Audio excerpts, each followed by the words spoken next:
Good morning, ladies and gentlemen.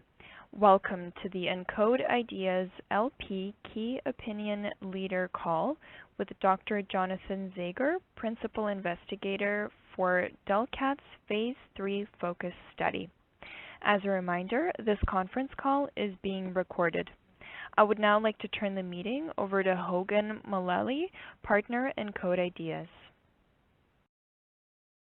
Thank you, and welcome everyone to the call. We really appreciate you participating. My name is Hogan Mullally. I am a partner at Encode Ideas. I'm pleased to be joined on this call by Dr. Jonathan Zager, Chief Academic Officer and a surgical oncologist and senior member of the Departments of Cutaneous Oncology and Sarcoma at Moffitt Cancer Center. Dr. Zager is also the principal investigator in the pivotal Phase 3 Focus Study investigating melphalan hepatic delivery system via percutaneous hepatic perfusion, or as we'll refer to it throughout the call, PHP, in the treatment of metastatic ocular melanoma. Before we begin our discussion on metastatic ocular melanoma and PHP, I'd like to run through some standard disclosures with Dr. Zager. First, I'd like to highlight that this call is being recorded and transcribed. Second, you, the expert, attest that you will not disclose any confidential or material non-public information. And finally, if you're participating in a clinical trial and or a member of a scientific advisory board, clinical trial steering committee, and or data safety monitoring board, you will not disclose any information that is not publicly available or information that would break any confidentiality agreements by which you are bound. Dr. Zager, do you agree to these terms? I do. Terrific. Okay. I'll be serving as the moderator for the call. I'd just like to note that this call is intended for information purposes only. This is not for investment advice. The contents of this call, including any and all information provided regarding individual securities or industries, do not constitute financial, legal, or tax advice. Also, Encode Ideas covers Delcath Systems, the developers of PHP, for which we have been compensated in the past by Delcath. And the firm, including the general partners of Encode Ideas, own equity in the company. We have not been compensated for hosting this event today. Finally, although I'm not an insider of Delcath, I too am required to keep any material non-public information I may be aware of confidential. We ask investors to submit questions to us in advance of the call. We'll do our best to get to most of those questions, but due to some time restrictions, we may not be able to get to them all. Okay, all the formalities are done. First off, Dr. Zager, thank you for making the time for this call. I know our audience is looking forward to hearing about your experience in treating metastatic ocular melanoma, and in particular, your experience and opinion on using PHP. I think the best way to start is to sort of maybe frame the call with giving us a brief background on what Moffitt Cancer Center is about, and in particular your practice at Moffitt. Would you mind just giving us a quick overview of that? Sure. So I am a surgical oncologist at Moffitt. My specialty is melanoma and skin and soft tissue malignancies, but mostly melanoma. And within that disease site specialty, my clinical and research focus and I guess subspecialty expertise is in regional therapies or regionally metastatic melanoma. I've been performing PHPs since I think 2008, ever since the last Phase 3 trial, and then in between both Phase 3 trials as compassionate use cases. Moffitt Cancer Center is one of the NCCN designated cancer centers, ranked highly in the country in U.S. News and World Report. It's the only NCCN designated cancer center in Florida. We have an extremely busy cutaneous oncology program, probably one of the busiest in the world, seeing close to 3,000 new patients a year, and obviously not just ocular melanoma, but see ocular melanoma patients in the cutaneous oncology clinic and offer them a variety of treatments. If they have liver-only disease, right now PHP is our go-to treatment if they're eligible for the clinical trial, and it has been for the last decade plus. But we do have other options for these patients. Terrific. So how many metastatic ocular melanoma patients do you figure you see a year? I mean, I know it sounds like obviously you see far more cutaneous melanoma given the higher prevalence, but how many metastatic ocular melanoma patients do you estimate you would see on an annual basis? Tough to say. In the department, I can't really estimate it. Me personally, so all the patients that need a regional type treatment will come to me anywhere. It depends on the month. Anywhere 3 to 5 a month. Me personally. So that's probably a good figure. Okay, and how many, you mentioned you've been doing PHP since 2008, how many do you estimate you've done over your time with the technology? At least 120, 125, maybe some more. I haven't reassessed the total number lately, but at least 120 or so. Okay, and so when a patient arrives at Moffitt and arrives at your clinic, they've got liver metastases the vast majority of the time, I assume. And have they been pre-treated? Have their Mets been treated at the community by their medical oncologist, or are they coming in treatment naive? What do you generally see? That's a great question. I would say it's about 50-50, maybe a little bit more to the previously treated patients. They are treated in the community with either single agent anti-PD-1 therapy or combination immunotherapy, or their medical oncologist has referred them to interventional oncology and they've been treated with Y90 or chemoembolization or bland embolization. So I would say that's probably greater than half the patients. And then the other half the patients are being followed by either their medical oncologist after just the diagnosis of ocular melanoma and are in surveillance with surveillance imaging. And, those patients usually come to me with lower burden disease because they're getting frequently imaged. They're not treated before they come to me. They're diagnosed at an earlier disease burden and then get sent to me treatment naive. I got you. So the patients that come to you then who have received previous, let's say, systemic therapies like immunotherapy, they've obviously have not responded, and that's why they're coming to see you. I mean, do you have any? What kind of response rates are you seeing that for patients that are treated with IOs, from their community medical oncologist? I'm sure you've got a deep familiarity with immunotherapy given your cutaneous melanoma focus, but I'm curious about its efficacy in ocular melanoma. So, unfortunately, the immunotherapy approach to ocular melanoma isn't as near as efficacious as it is in the cutaneous oncology, realm. So I would say single agent, you're talking about less than 10%, maybe even less than single-digit percent response rates. In combination immunotherapy, there is a couple reports in the literature of very few patients that might show 15% response rates at best. I'm trying not to talk about the 5-patient series where 2 of the 5 patients you treated responded and someone's going to claim 40% response rate. But overall, I wouldn't say that combination immunotherapy is effective more than 10 to 15% at most of the time. So these patients are usually treated with multiple rounds of systemic immunotherapy or combination immunotherapy and or regional therapies, and they come to me, yes, with progressive disease, pre-treated progressive disease, and obviously at that point, if they're treated for 3 or 4 months before they're re-imaged, their disease burden is that much greater than it would have been 4 months prior if they came prior to any of these systemic therapies.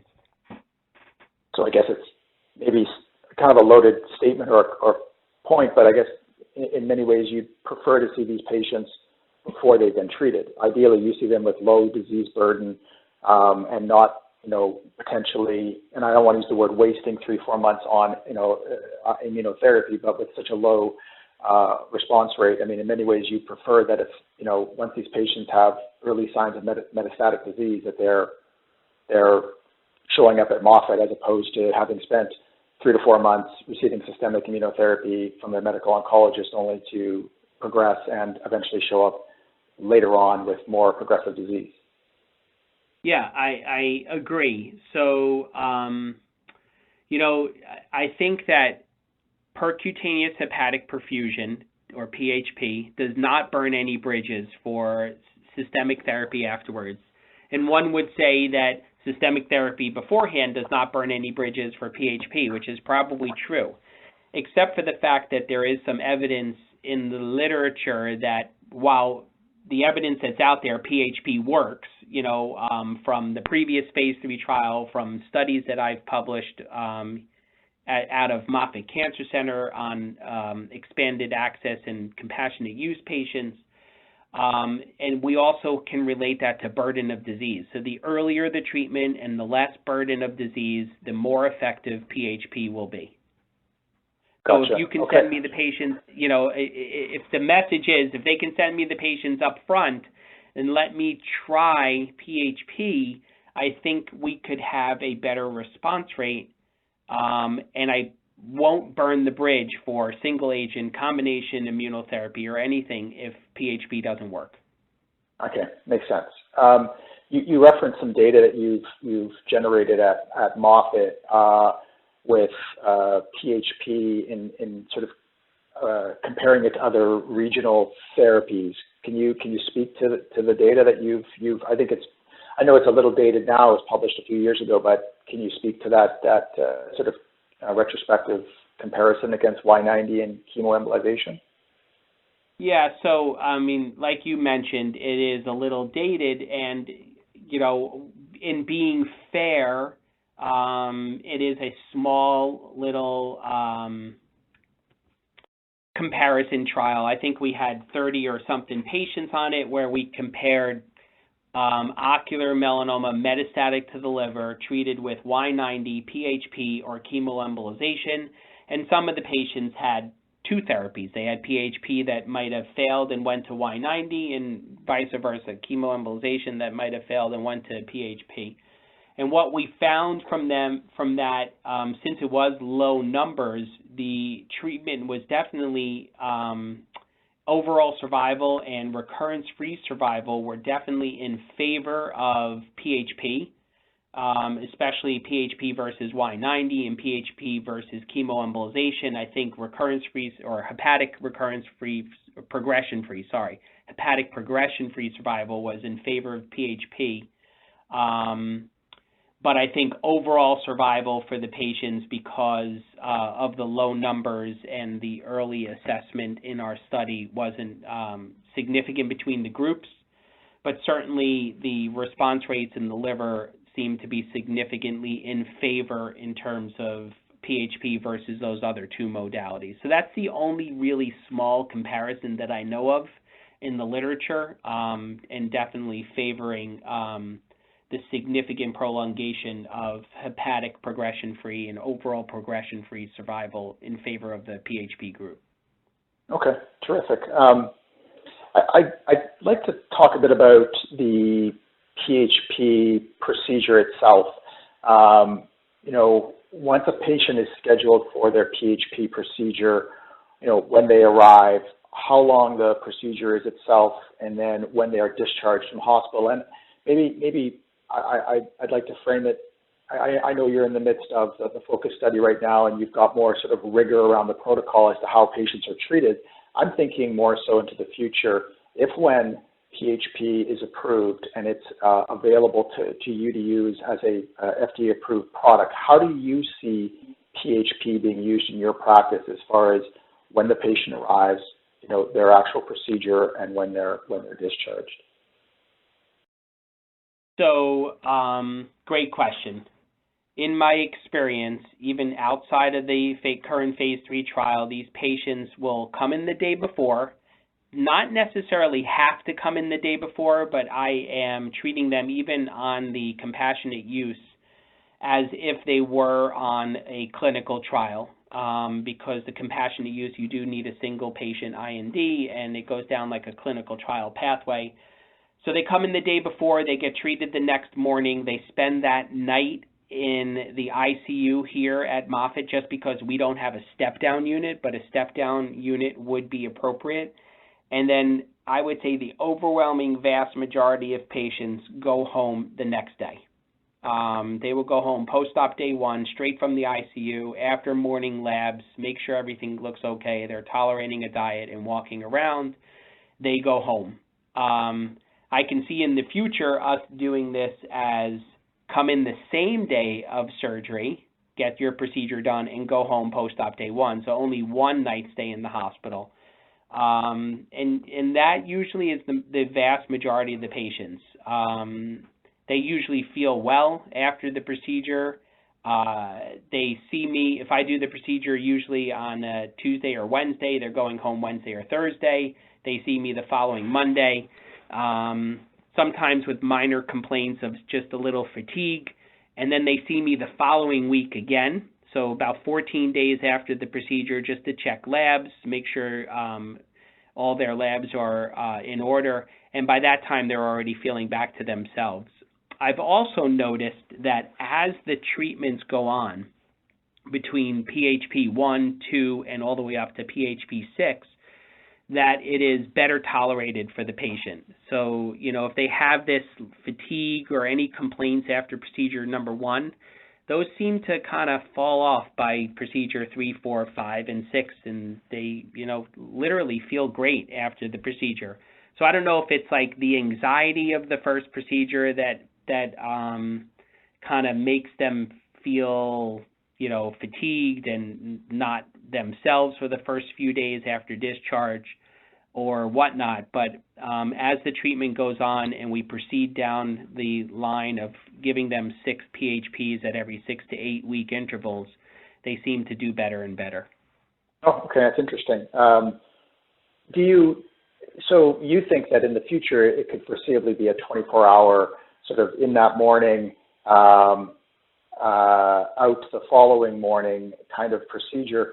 A lot of the contemporary data we're getting out of Europe, where obviously PHP is approved as a medical device as chemosat, we're seeing data coming quite regularly, and it appears that their stays are longer. A lot of the published literature for them is 2 to 4 days, 3 to 5 days. What are they doing in Europe? Is that just more of a socialized medicine sort of phenomena as opposed to the United States? How do we reconcile what you think or your experience as opposed to the European experience? So, I've given a lot of talks about this in Europe and talked to my colleagues in Europe about it as well. There's a couple of things. One, we remove the lines in the post-anesthesia recovery unit. As soon as the platelet count and any coagulation abnormalities are fixed and reversed, the lines come out. Sometimes in Europe, they're not removing those lines to the next day. For one reason or the other, I'm not sure why, and maybe they've changed their practices. I don't know why they keep the patients for so many days. It's certainly not because the patient needs to be in the hospital. There's nothing that's acutely going on with these patients that you're monitoring that you can't monitor as an outpatient, even if it's labs, or that the patient acutely needs to be in the hospital for. There's no pain associated with the procedure, so there's no pain medicine. There's really no bowel dysfunction associated with the procedure, so there's no waiting for GI function to return. Once the lines come out, that means obviously all of your blood parameters are pretty much back to normal or, at least towards baseline, and there's really no monitoring that needs to be in the hospital at that point. It could be done as an outpatient. And like I said, I don't see the patients back after they leave for 3 to 5 days later with additional labs. They know they can call me at any time, and we can have them pop back into our little emergency room type unit at Moffitt Cancer Center. But for the most part, I see them again in clinic the following week with labs, and they do just fine. So I can't explain why the Europeans haven't capitalized on sending the patients home, freeing up that bed, and lessening the use of, resources in the hospital, but, it is what it is. Yeah, okay. The sort of multidisciplinary approach that's required for a PHP procedure itself, I mean, can you speak a little bit to, the procedure itself and who's in the room with you and who's sort of, the leader of the process? I know there's a number of specialists that are involved, and can you just kind of walk us through what that procedure looks like and who's all involved? So I'll give you what's involved in my center, and there can be some variations in other centers. So in my center, we need a perfusionist because the patient's on veno bypass. Obviously, the double balloon catheter obstructs the liver. The veno bypass extracts the effluent from the hepatic veins. It gets filtered outside the body through the proprietary filters, and then through veno bypass, and a bypass machine gets pushed back into a jugular catheter, the chemofiltrated blood. So you need a perfusionist to set up the system, set up the bypass system, run the machine, and troubleshoot any issues with the machine while the procedure is ongoing. You need an interventional radiologist. These guys can put catheters in anything. This is not a very hard procedure for them. There's much harder interventional oncology procedures. This is pretty straightforward. It's putting a catheter in the hepatic arteries and embolizing any possible collaterals off the hepatic arteries or other collaterals that might see some chemotherapy-laden blood that would divert it to intestines or the stomach, so they embolize these vessels. Again, a straightforward procedure for the interventional radiologists, but they are instrumental. And then an anesthesiology team. Now, I think that our results at Moffitt are so good because I've used the same 2 anesthesiologists and the same 2 to 3 CRNAs for all 120 plus procedures. So we have it down to a science. We know, what meds to give when, and pretty much have seen any possible issues throughout the case, which are predictable and treatable. So it's nice to have a dedicated anesthesiology team who is comfortable with the case in the room. And then as far as myself, I hold the catheter in place and kind of just run the show, making sure that there's direct communication between all members of the team, anesthesia, perfusionist, and interventional radiologist, just making sure everybody's on board as the stepwise progression of the case moves along. You just want to make sure everybody's ready for the next step, ready for the filters to be open, ready for the balloons to be inflated, ready for the bypass line to be clamped, so on and so forth. So my job is just to talk the whole time and hold the catheter. So it's interesting. You don't describe it as a complicated procedure, yet there's a lot of people involved in it. So I guess is that the complication? Is just making sure everyone knows their part, and I guess that's something that just improves over time. And the more you do it, you talk about your dedicated anesthesiology team. I was watching a YouTube video from Dr. Gupta, who's an anesthesiologist in Southampton, UK, and he talked about how their performance with PHP just got better over time because they became a more well-oiled machine. And I guess that's sort of what you're describing as well, is that the technology works, but it's just about getting that team sort of flowing right. Is that sort of, am I summarizing that correctly? Yeah, absolutely. So that's why I'm saying, the constants in the procedure, I've had the same perfusionist each and every time, maybe except one. The same interventional radiologist every time except one. The same anesthesia team, and I have been in every single procedure. So it is nice to have the same team. And I would say that there are other procedures in the medical world, transplants, cardiac procedures, and other complicated procedures where you have the same team in there. And once you have the same team in there, you get used to everybody's nuances and you understand the procedure better. with experience comes better familiarity with the procedure, and it flows nicer. So the answer to the question, the long-winded answer to that question is yes. If you have a dedicated team with experience, it's going to become easier and easier. It's hard to teach, perfusionists each time when to clamp the bypass line, how quickly to open up the filters, or the anesthesiologist, when to start pushing some of the blood pressure medication, because we're going to see a little dip in the blood pressure. These guys know what to do when, without me saying it, even though I still do. But again, a dedicated team helps out a lot.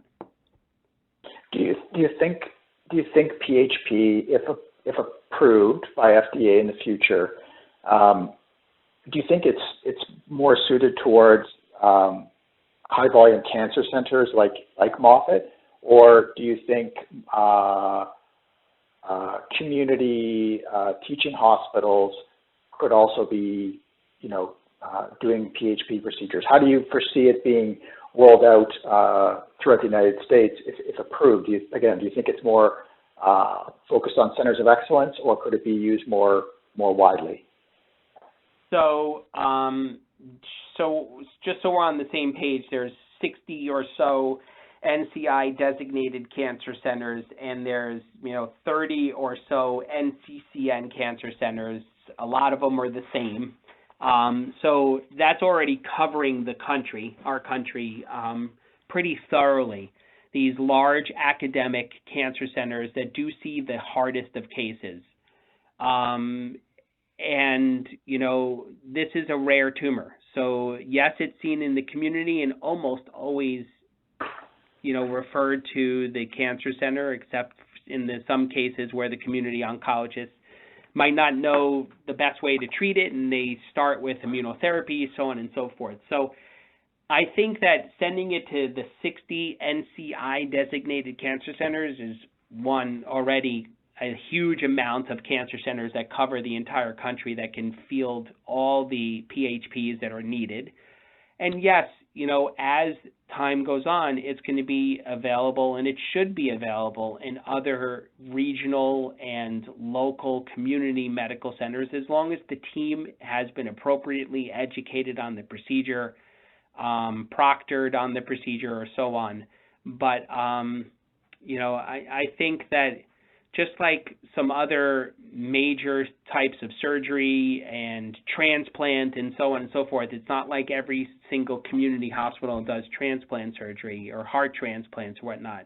They're done at dedicated centers that are comfortable with the procedure and have experience with this procedure. So I think the same thing could be said with PHP. It's going to start out in the large academic NCI centers, and then eventually will be available in the other community and regional centers as other folks become familiar and comfortable with the procedure.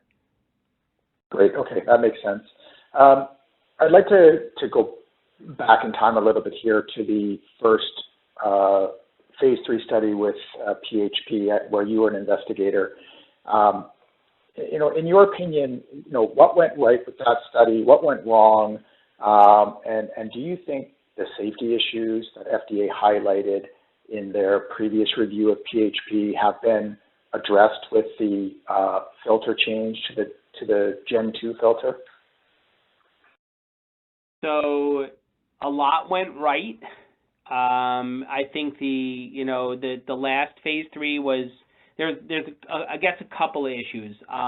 One, it met, just so we're on the same page, it met its goal of prolonging hepatic progression-free survival. There was a 5 times increase in progression-free survival. So it was a positive trial in terms of its goal, its treatment goal. There were some toxicity issues. It was a previous filter. All those toxicity issues and some of the higher grade toxicities, I think, have been mitigated both at the time of the phase 3 trial. There were protocol modifications after certain toxicities were seen, and those toxicities never happened again after the protocol modifications. So those have been mitigated both in terms of protocol and approach to the procedure, as well as a change to the second generation filters, which have definitely helped filter out more of the chemotherapy and allowed patients to get a higher median number of PHPs since the advent of the second generation filter. So I think that it was a positive study. Obviously, the FDA has its reasons and rationale of why they didn't accept it back then, and it was mostly based on the toxicity, which I think has been mitigated and dealt with, and hopefully we'll see in this current phase 3 trial a lot less toxicity when the data comes out, and we have a chance to present it to the FDA. Terrific. Maybe a question I should have asked you previously when we were talking about the actual procedure itself, but because it was also an issue in the past, in the previous phase 3, like how manageable are the hematological side effects with PHP? We see it as grade 3, grade 4 hematological side effects. I was reading a recent paper from Leiden. They talk about these side effects being very manageable, though. In your experience, I'm assuming that you find these hematological side effects, which FDA did highlight from their previous phase 3 with the old gen filter, with the new gen filter, and sort of how you manage these patients, you feel like those hematological side effects are manageable? Yes, they're totally manageable, and I would say in my experience, 97+% of the time as outpatients. Extremely rarely are we bringing the patient in for some sort of transfusion or whatnot. And even at that point, it's still an outpatient procedure. They're very manageable. There's really no major toxicity emergencies that necessitate the patient to be readmitted. I think that the overwhelming vast majority of these toxicities are, again, manageable as an outpatient over the phone, and obviously, I don't know if you're familiar, but we give Neulasta as a injection within 72 hours of the PHP, so that helps mitigate some of the bone marrow toxicity. So completely manageable as an outpatient. Terrific. Okay. Kind of move to the current focus study. In preparation for this call, I was, looking at the different, bunch of different information on PHP, and I stumbled across a series of YouTube videos on a conference from 2017 put on by the Ocular Melanoma Foundation called the I'm Not Alone Conference. I believe you were a speaker there, watched your presentation. There were a lot of patients and caregivers, ocular melanoma patients and caregivers in the audience, and I was actually really touched by some of their comments. I think it was more so in Dr. Ferry's and Dr. Wong from Sinai's presentation, but about how, and this was 2017, about patients' sort of angst and reservation about the prospects of being randomized into that focus study first protocol, where they had a chance of being randomized either to PHP or to best alternative care. And a lot of them were very anxious about the potential or the prospects of being put onto the best alternative care arm.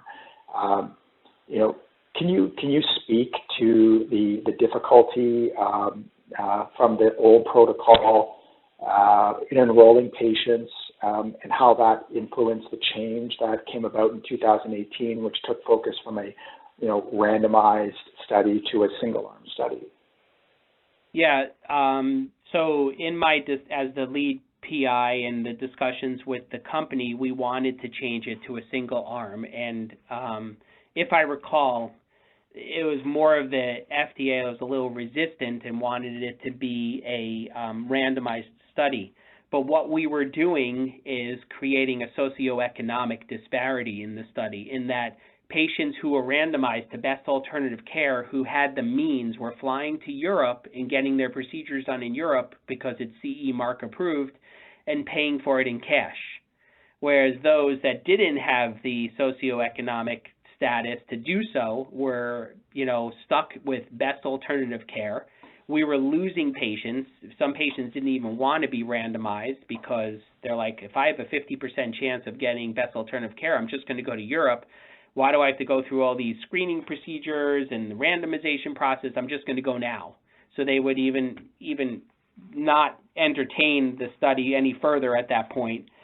I had more than a few patients randomized to best alternative care that decided to go to Europe. They just decided that I'm not going to get best alternative care. I'm going to go pay for it on my own. I'm going to, ask friends and family for help, financial help, and see ya. And, never saw those patients again, even though that they were signing consent for the trial. So, and rightfully so, in discussions with the FDA, we finally agreed that a single-arm study was the best way to go in to ensure that the patients get this treatment, and we can really hopefully have a positive impact on their disease and follow them for hepatic progression-free, overall progression-free, and overall survival as a single-arm study. Right, and as part of that, the endpoint changed to a primary endpoint of, objective response rate. And I'm curious, from your opinion, this is still a very meaningful endpoint for a phase 3 study, ORR? Yeah, I do think it is meaningful, especially in this patient population with this procedure. I honestly don't see how we could have any other type of primary objective here other than that, and it is meaningful. So we'll have to see what the results are. Okay, terrific. Looking at the future, let's if PHP is approved and the company is thinking about its next path forward with PHP outside of metastatic ocular melanoma, a lot of us think of it as a platform technology that could be used in other tumors of the liver, to isolate other organs. Do you have any thoughts on other areas that you think PHP could be used, where you think it would have the most merit, the best application for it? Just curious as to where you think it could and should go next. So as you know, in Europe, it's CE mark approved for, I'm pretty sure, for any malignancy metastatic to the liver. I can see that being the same thing here in the U.S. Obviously, first the FDA is going to approve it for ocular melanoma to the liver, but once it's on the shelves and we realize that it's a powerful therapy to treat isolated or predominant disease in the liver, I can't imagine other physicians and multidisciplinary cancer groups aren't going to start trying to use this with insurance approval for other malignancies in the liver when either one, options are exhausted for those patients, or options, options might be contraindicated, or the patient, who's now a very educated part of this multidisciplinary team, is going to come in and they're going to talk to us about these procedures that they read about online that isolates the liver and you have very minimal systemic toxicity with a good quality of life and so on. So I can't see that it won't move in that direction where it's going to be used more and more for other histologies to the liver, but obviously, FDA approval will be for ocular melanoma. Right, okay. With regards, this is maybe a little bit of an unfair question, but I know reimbursement and drug pricing is not an area that you focus on. But I'm just curious about your thoughts on where PHP could or should be priced at. We just talked at the beginning of our conversation about these novel and expensive immunotherapies that are being tried with response rates in the 5 to 10% range. Assuming we see a strong and response rate from the phase 3 focus study, and FDA approves this product, do you think this product can be priced like an immunotherapy? Can it be priced? And I guess, again, it's a loaded question because I know that's not an area of your focus, but where do you? It's a great question, and I can't answer it. I am a simple surgeon. I am paid by the hospital. I've heard $60,000 per treatment thrown around. I don't know if that's true or not. I honestly don't know. I would have to defer to the coding and reimbursement specialist as well as the company for what they're going to do. I honestly don't know. I don't know any of the procedures I do and what the hospital gets paid for. I just work here. Right. Well, I knew it was a bit of an unfair question, but I thought I would ask and see if you had an opinion on where it could or should be priced. So, is it safe to say, as we're sort of maybe started getting to the close of this Q&A, is it safe to say? I think at the beginning of the call you sort of had mentioned that you could see.